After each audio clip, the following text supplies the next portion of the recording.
நீரிழிவு என்றால் என்ன? பலரும் நினைப்பது போல நீரிழிவு என்பது ஒரு நோயல்ல. அது ஒரு உடல் குறைபாடு, அதாவது டிசார்டர். நீரிழிவு என்றால் இரத்தத்தில் உள்ள சர்க்கரை அளவு தேவைக்கு அதிகமாக இருப்பது.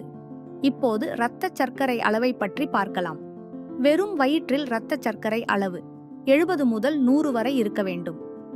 உணவு எடுத்துக்கொண்ட 1½ மணி நேரத்திற்கு பிறகு இரத்த சர்க்கரை 100 முதல் 140 வரை இருக்க வேண்டும்.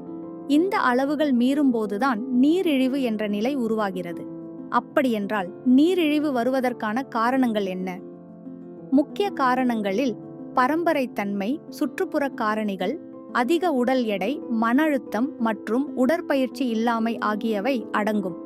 நீரிழிவின் அறிகுறிகளை பற்றி பார்ப்போம். சிலருக்கு நீரிழிவு இருந்தாலும் எந்த அறிகுறியும் தெரியாமல் இருக்கலாம்.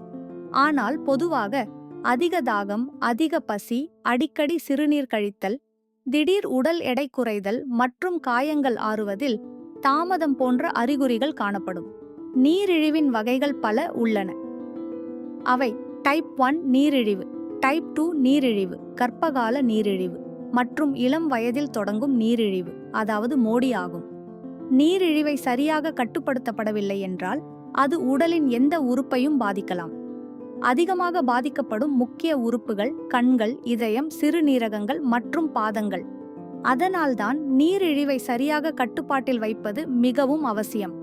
நீரிழிவை கட்டுப்படுத்துவதில் உணவு கட்டுப்பாடு, உடற்பயிற்சி, மருத்துவ பரிசோதனை, மருந்துகள் மற்றும் கல்வி மற்றும் விழிப்புணர்வு மிக முக்கிய பங்கு வகிக்கின்றன. முதலில் உணவு தேர்வுகள் பற்றி பார்க்கலாம். காய்கறிகள் மற்றும் கீரைகள், பயறு அல்லது பருப்பு வகைகள் மற்றும் பட்டை தீட்டப்படாத தானியங்கள் நீரிழிவு கட்டுப்பாட்டிற்கு மிகவும் நல்லவை.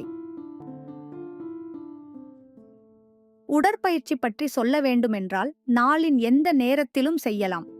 இரத்த சர்க்கரை கட்டுப்பாட்டிற்கு வழக்கமான உடற்பயிற்சி அவசியம்.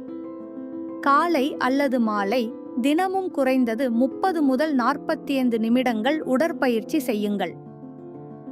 HbA1c பற்றி பேசலாம். HbA1c இலக்கு அளவு 7% கீழ் இருக்க வேண்டும். இது சிக்கல்களை தவிர்க்க உதவும். அதனால் 2 முதல் 3 மாதங்களுக்கு இந்த பரிசோதனை செய்வது அவசியம்.